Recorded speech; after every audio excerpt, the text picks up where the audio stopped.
Viewers আসসালামু আলাইকুম। গুপ্তবিদ্যার সন্ধান ইউটিউব চ্যানেলে সবাইকে সুস্বাগতম।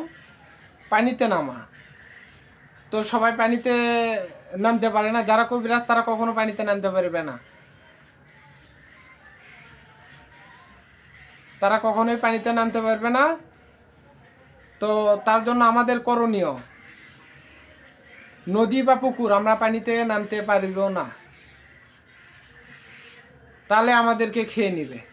তার কারণ আমরা কবিরাজ। তখন আমরা কি করব, ওই নদী থেকে পানি নিব, এক চৌল পানি নিব, এরকম মুখে নিব, নিয়ে কুলি করব, করে ফেলে দিব। আবার পানি নিব, কুলি করব, আবার ওই পানিটা নদীতে ফেলে দিব, আবার পানি নিব, কুলি করব, ওই পানিটা ফেলে দিব। আপনি পানিতে সারাদিন নেমে থাকবেন, ওরা আপনার কোনো ক্ষতি করতে পারবে না। এটা পরীক্ষিত বিদ্যা।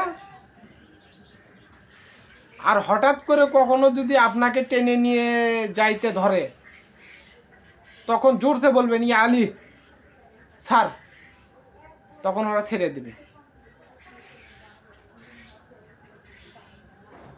তো আপনাদেরকে ধীরে ধীরে সমস্ত বিদ্যায় দিব। তো সবাই ভালো থাকবেন, সুস্থ থাকবেন। আসসালামু আলাইকুম।